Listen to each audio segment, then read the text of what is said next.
Hello guys, in the previous video we have discussed accounting for reserve, accumulated profits and accumulated losses. Now we are to discuss two specific reserve. First is workman compensation reserve and second one is investment fluctuation reserve. In this video we are to discuss workman compensation reserve. तो चलिए start करते हैं अपना video. Workman compensation reserve क्या होता है? Workman compensation reserve, इस reserve को डिस्कस करने से पहले आपको पता होना चाहिए कि sir what is the meaning of reserve. Reserve का मीनिंग होता है जब आपने फ्यूचर अनसर्टेनिटीज को मीट आउट करने के लिए अपने प्रॉफिट के कुछ पार्ट को एक सेपरेट अकाउंट में रख दिया हो तो उसको आप कहते हैं रिजर्व। और वर्कमैन कॉम्पनसेशन रिजर्व क्या होता है? वर्कमैन कॉम्पनसेशन रिजर्व का सिंपल सा मीनिंग है कि अगर आपको ऐसा लगता है कि आपके बिजनेस में एक्सीडेंट की कुछ पॉसिबिलिटीज हैं और उस वजह से आपको अपने वर्कर्स को कुछ कॉम्पनसेशन का पेमेंट करना पड़ सकता है, तो इस कॉम्पनसेशन को मीट आउट करने के लिए आपने एक स्पेसिफिक रिजर्व क्रिएट कर लेते हो आप, जिसको अपन बोलते हैं वर्कमैन कॉम्पनसेशन रिजर्व। तो वर्कमैन कॉम्पनसेशन रिजर्व का क्रिएशन तो फर्म के प्रॉफिट से होगा और इसका जो ऑब्जेक्टिव होगा वो वर्कर्स को कॉम्पनसेशन जो पेमेंट किया है इन केस ऑफ एक्सीडेंट उसको मीट आउट करना है। तो चलिए लिखो इस रिजर्व का मीनिंग क्या होता है। इट इज, यहां से लिख रहे हैं अपन, इस रिजर्व का मीनिंग है it is created out of firms profit, out of firms profit, firm के प्रॉफिट से इसका क्रिएशन होगा, आउट ऑफ फर्म्स प्रॉफिट। किस लिए होगा? ऑब्जेक्टिव क्या है? टू पे कॉम्पनसेशन, कॉम्पनसेशन का पेमेंट करने के लिए, टू पे कॉम्पनसेशन। किसको सर? वर्कर्स को। To pay compensation to workers in case of unexpected event, unexpected event of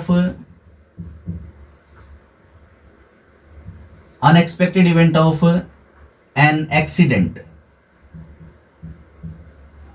तो एक्सीडेंट के केस में जो आपको कंपनसेशन पे करना है वर्कर को, उस कंपनसेशन को मीट आउट करने के लिए फर्म के प्रॉफिट से आपने जिस रिजर्व को क्रिएट किया उस रिजर्व को क्या कहते हैं? वर्कमैन कंपनसेशन रिजर्व कहते हैं। तो आपने जब इसको रिजर्व को क्रिएट किया तो क्या अकाउंटिंग की होगी? तो ऑन द क्रिएशन, जब भी किसी रिजर्व का क्रिएशन होता है तो किससे होता है? सर फर्म के प्रॉफिट्स से होता है। और फर्म के प्रॉफिट्स कहां होते हैं? सर फर्म के प्रॉफिट को हम डिटरमाइन करते हैं प्रॉफिट एंड लॉस अकाउंट से, और प्रॉफिट एंड लॉस अकाउंट से डिटरमाइन करने के बाद उन प्रॉफिट्स को हम पार्टनर्स में डिस्ट्रीब्यूट करने के पर्पज से ट्रांसफर कर देते हैं एक न्यूली ओपन अकाउंट जिसका नाम होता है profit and loss appropriation account. तो हम प्रॉफिट एंड लॉस एप्रोप्रिएशन में ट्रांसफर कर देते हैं। ये आपने प्रॉफिट एंड लॉस एप्रोप्रिएशन को पार्टनरशिप के फर्स्ट चैप्टर में आपने पढ़ा था, profit and loss appropriation account को। आई थिंक आपको अच्छे से ध्यान होगा कि profit and loss appropriation account को हम प्रिपेयर करते हैं पार्टनर्स के बीच प्रॉफिट को डिस्ट्रीब्यूट करने के लिए। तो प्रॉफिट का डिटर्मिनेशन जब होता है तो प्रॉफिट एंड लॉस अकाउंट से होता है, और उस प्रॉफिट को पार्टनर में डिस्ट्रीब्यूट करने के लिए आपने profit and loss appropriation account बनाना होता है। इस अकाउंट में सबसे पहले आप फर्म का जो भी प्रॉफिट होता है प्रॉफिट एंड लॉस अकाउंट में, उस प्रॉफिट को यहां लेके आते हैं by profit and loss account, या फिर लिख सकते हैं बाई नेट प्रॉफिट। जो भी फर्म का नेट प्रॉफिट होगा वो यहां पे इस अकाउंट में लेके आते हैं और इस प्रॉफिट को पार्टनर में डिस्ट्रीब्यूट करना होता है। लेकिन इस प्रॉफिट में से आप चाहते हैं कुछ प्रॉफिट वर्कमैन कॉम्पनसेशन रिजर्व में ट्रांसफर करें, तो यहां आप डेबिट में लिख देंगे to workman compensation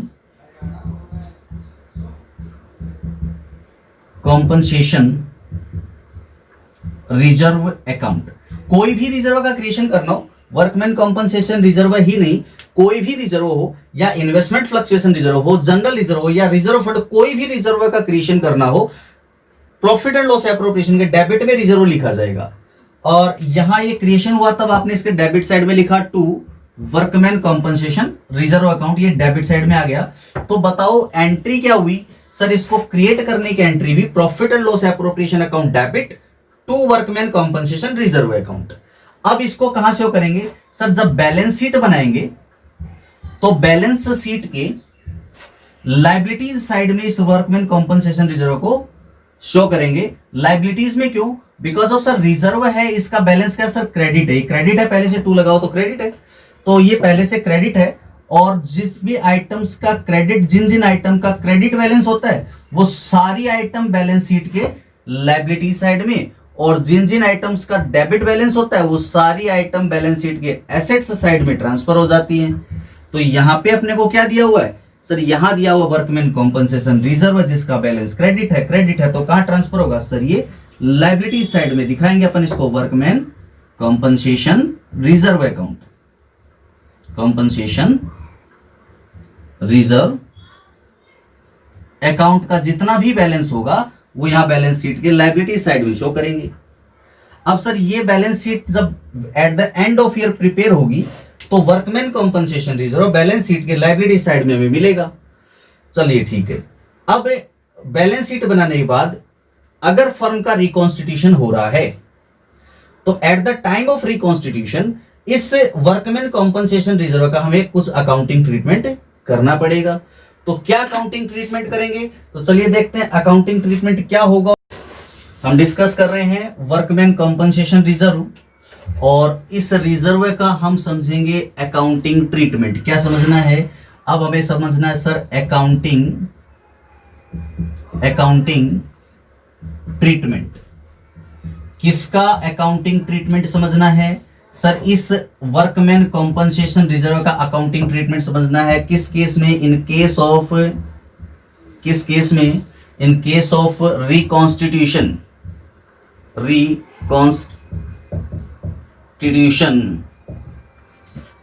of firm. जब भी फर्म का रिकॉन्स्टिट्यूशन होगा उस टाइम पे इस वर्कमैन कॉम्पनसेशन रिजर्व का अकाउंटिंग ट्रीटमेंट क्या होगा, ये हम डिस्कस कर रहे हैं।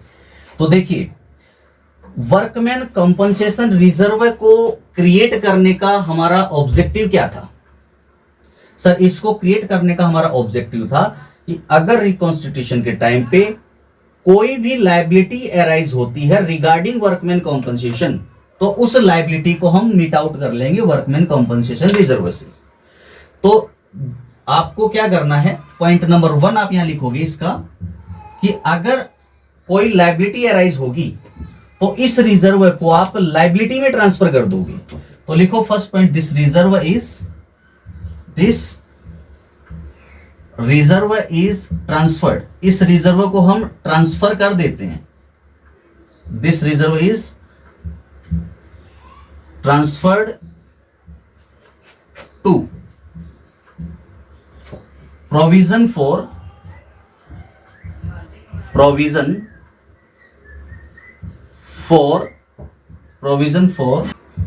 workman compensation account।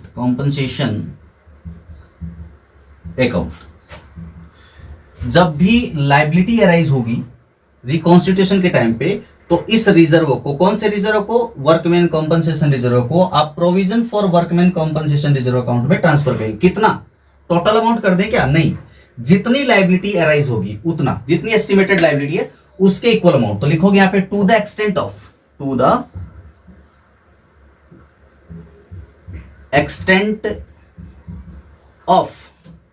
The amount of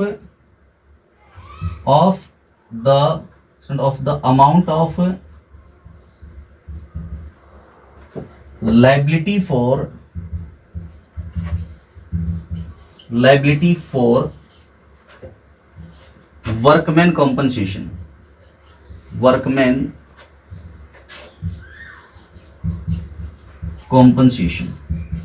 तो वर्कमैन कॉम्पनसेशन के लिए जितनी लायबिलिटी अराइज होगी उतना वर्कमैन कॉम्पनसेशन रिजर्व का बैलेंस प्रोविजन अकाउंट में ट्रांसफर हो जाएगा।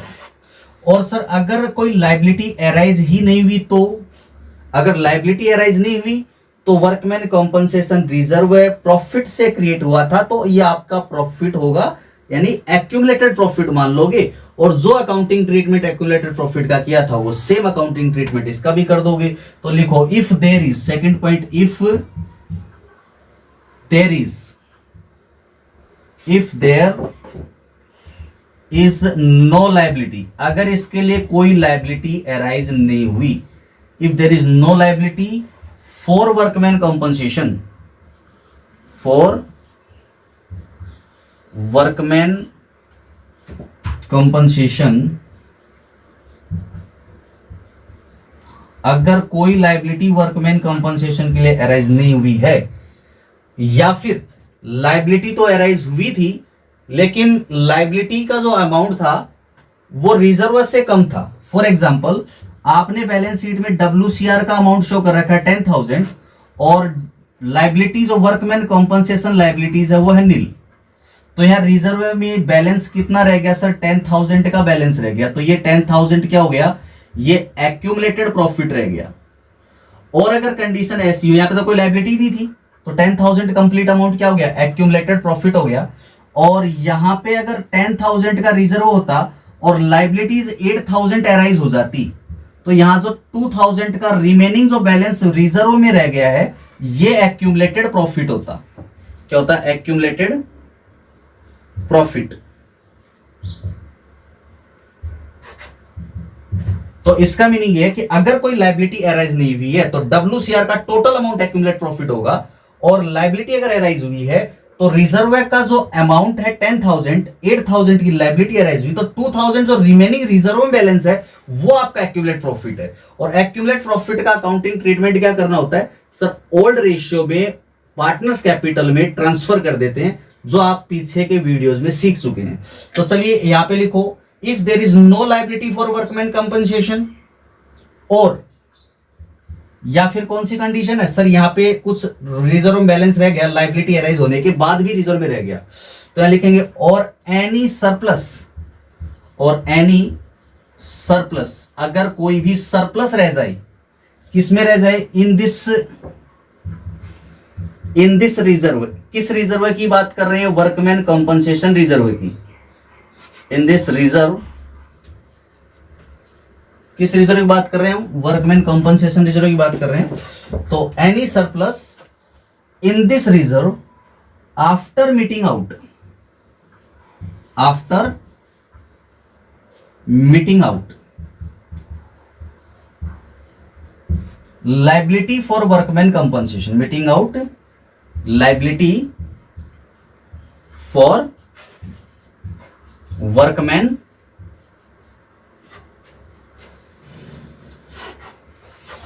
Compensation.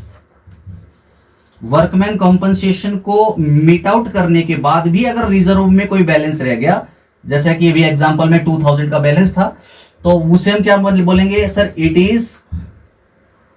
Is treated as accumulated profits. क्या मान लेंगे सर? इसको एक्यूमुलेटेड प्रॉफिट मान लिया जाता है, एक्यूमुलेटेड प्रॉफिट्स। पॉइंट नंबर 3 लिखेंगे यहां पे, सपोज करो कि वर्कमैन कॉम्पनसेशन रिजर्व आपने अपने बुक्स ऑफ अकाउंट में शो कर रखा है, अपनी बैलेंस शीट में शो कर रखा था वर्कमैन कॉम्पनसेशन रिजर्व ₹10,000, जबकि लाइबिलिटीज रिकॉन्स्टिट्यूशन के टाइम पे आपको बताई जा रही है कि वर्कमैन कॉम्पनसेशन की जो लाइबिलिटी अराइज हुई है उसका अमाउंट है ₹12,000। तो यहां पे कंडीशन देखो क्या है कि यहां पे लाइबिलिटीज की वैल्यू रिजर्व से ज्यादा आ रही है, तो ये रिजर्व का टोटल अमाउंट इस लाइबिलिटी को एडजस्ट करने में खत्म हो जाएगा। इसके बाद भी यहां पे एडिशनल 2,000 की लाइबिलिटी है, तो इस एडिशनल 2,000 की लाइबिलिटी को किससे चार्ज करें? यहां पे 12 में से 10,000 की लाइबिलिटी तो रिजर्व से चार्ज हो जाएगी, तो एडिशनल 2,000 की लाइबिलिटी को हम रिवैल्यूएशन अकाउंट से चार्ज करेंगे। बिकॉज ऑफ लाइबिलिटी जब इंक्रीज होती है तो रिवैल्यूएशन अकाउंट में ट्रांसफर होती है। तो यहां पे इस लाइबिलिटी को एडजस्ट करने के लिए या इस लाइबिलिटी को चार्ज करने के लिए कोई रिजर्व नहीं है, इसलिए इसको रिवैल्यूएशन अकाउंट में ले जाएंगे। तो आप लिखेंगे थर्ड पॉइंट यहां पे, इफ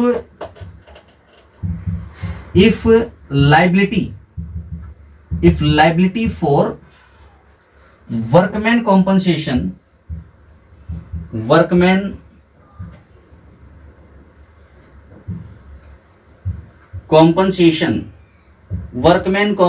की जो लाइबिलिटी है, if liability for workman compensation exceeds, अगर ये ज्यादा है किससे?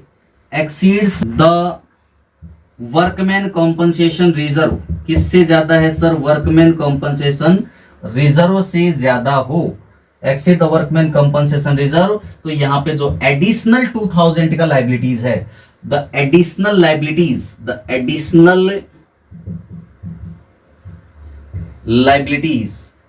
जो एडिशनल लाइबिलिटी है, एडिशनल लाइबिलिटी इज चार्ज, इसको हम चार्ज कर लेंगे टू, किससे सर? रीवैल्यूएशन अकाउंट से चार्ज कर लेंगे, टू रीवैल्यूएशन अकाउंट। तो इतने आपको बातें ध्यान रखनी, ये है complete accounting treatment of workman compensation reserve. तो चलिए अब हम देखते हैं इनकी जनरल एंट्रीज कैसे होगी वर्कमैन कॉम्पनसेशन रिजर्व की। तो यहां लिखेंगे जनरल एंट्री किसके लिए? For workman compensation reserve. अच्छा, WCR का मीनिंग क्या है सर? वर्कमैन कॉम्पनसेशन रिजर्व है, यहां लिख दे रहा हूं मैं पहले। इसका जो मैंने WCR ये एब्रीविएशन यूज किया है, इसका मीनिंग है workman compensation reserve. Okay, and अगर वर्ड यूज करेंगे अपन WC, तो इसका मीनिंग वर्कमैन कॉम्पनसेशन होगा, वर्कमैन कॉम्पनसेशन। तो ये दो एब्रीविएशन हम यूज करेंगे इसमें। तो ये दो एब्रीविएशन वर्कमैन कॉम्पनसेशन। तो क्या जनरल एंट्री होगी रिकॉन्स्टिट्यूशन के टाइम पे? General entry for WCR at the time of reconstitution of firm. अच्छा, रिकॉन्स्टिट्यूशन का मीनिंग क्या होगा? Change in PSR।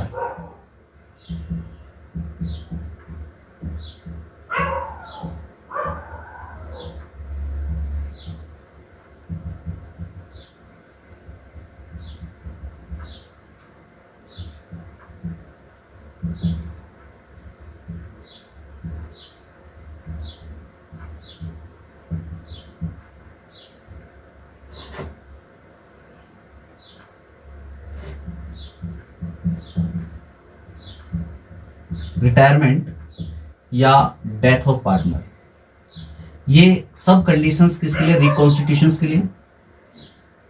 तो ये सब कंडीशन है रिकॉन्स्टिट्यूशन ऑफ पार्टनरशिप फर्म की।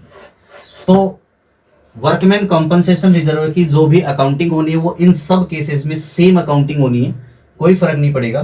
तो चलिए क्या क्या सिचुएशन हो सकती है वर्कमैन कॉम्पनसेशन रिजर्व की? तो टोटल 4 कंडीशन हो सकती है। First condition number 1, if there is no liability for workman compensation, कोई लाइबिलिटीज ही अराइज ना हो। सेकंड जो आपकी कंडीशन हो सकती है, it may be if liability for workman compensation is equal to workman compensation reserve. जब लाइबिलिटी वर्कमैन कॉम्पनसेशन के लिए जो अराइज हुई आपकी एस्टिमेटेड लाइबिलिटी है, वो estimated liability workman compensation reserve के अमाउंट के इक्वल है। तो 2 कंडीशंस तो ये हो जाती है आपकी।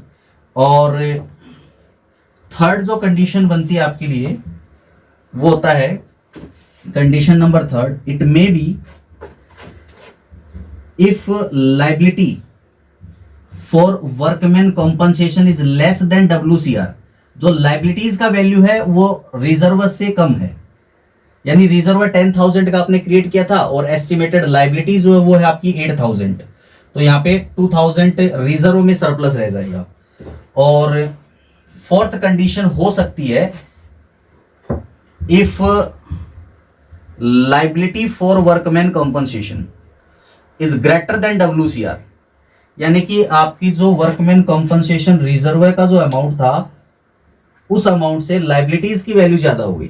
यानी लाइबिलिटी जो एस्टिमेटेड लाइबिलिटी है वो है ₹12,000 और आपने रिजर्व क्रिएट कर रखा था ₹10,000। तो इन सारी कंडीशंस में देखिए एक बात तो कॉमन रह जाएगी, क्या रह जाएगी कि सर वर्कमैन कॉम्पनसेशन रिजर्व जो है वो सब में डेबिट हो जाएगा। बिकॉज ऑफ इस कंडीशन में वर्कमैन कॉम्पनसेशन रिजर्व लाइबिलिटी है तो वो ट्रांसफर हो जाएगा कहां पे? लाइबिलिटी पार्टनर कैपिटल में ट्रांसफर हो जाएगा। और इस कंडीशन में workman compensation reserve liability account में ट्रांसफर हो जाएगा। यहां इस कंडीशन में जो लायबिलिटी, जितना लायबिलिटी है उतना लायबिलिटी अकाउंट में ट्रांसफर हो जाएगा, और रिमेनिंग जो है वो कहां ट्रांसफर हो जाएगा सर, पार्टनर कैपिटल में एक्यूमुलेट प्रॉफिट मान के। और यहां तो रिजर्व पहले से ही कम पड़ गया, तो टोटल रिजर्व है तो लायबिलिटी में ट्रांसफर होगा ही, एडिशनल जो लायबिलिटी है वो रिवोल्यूशन से चार्ज होगी। तो इनमें सब में कॉमन एक बात है कि वर्कमैन कॉम्पनसेशन रिजर्व अकाउंट को तो आपको हमेशा डेबिट ही करना है in all of these conditions. Workman compensation reserve account debit, यहां भी workman compensation reserve account debit, workman compensation reserve account debit, in all these condition workman compensation reserve को तो डेबिट ही करना है सर। अब यहां अगर कोई लायबिलिटी अराइज नहीं तो ये रिजर्व क्या हो गया सर, एक्यूमुलेट प्रॉफिट हो गया, तो इसे पार्टनर कैपिटल में ट्रांसफर करो। तो यहां लिख देंगे to partners capital account, in which ratio sir, in old ratio, इसको ओल्ड रेशियो में पार्टनर्स कैपिटल में ट्रांसफर कर देंगे। अच्छा सर, लायबिलिटी अराइज हुई हो तो लायबिलिटीज रिजर्व के इक्वल है ना, तो फिर इसके लिए एक अकाउंट बनाओगे, provision for workman compensation account, provision for workman compensation account में ट्रांसफर करोगे। और सर लायबिलिटी अराइज हुई है लेकिन रिजर्व से कम है, तो भैया लायबिलिटीज रिजर्व को तो तुमने डेबिट कर ही दिया टोटल अमाउंट से, तो जितनी लायबिलिटी है उतना तो प्रोविजन में ट्रांसफर करो। तो लिखा मैंने to provision for workman compensation, और इससे जो एक्सेस, जो सरप्लस इसमें रह गया वो सरप्लस हो गया एक्यूमुलेट प्रॉफिट, और एक्यूमुलेट प्रॉफिट को पार्टनर कैपिटल में ट्रांसफर करना है, तो लिख देंगे यहाँ पे टू पार्टनर्स कैपिटल अकाउंट। तो यहां लिख दिया हमने टू पार्टनर्स कैपिटल अकाउंट। तो ये अकाउंटिंग होगी किसके लिए, लायबिलिटी फॉर वर्कमैन कॉम्पनसेशन के लिए।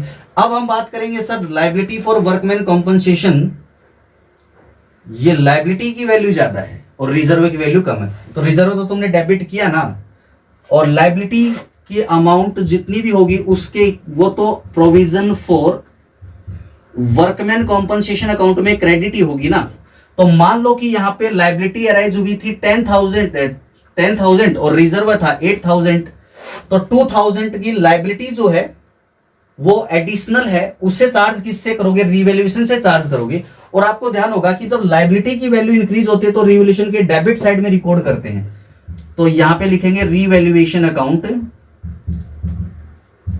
डेबिट, ₹2,000 से रिवैल्यूएशन हो जाएगा यहाँ पे डेबिट।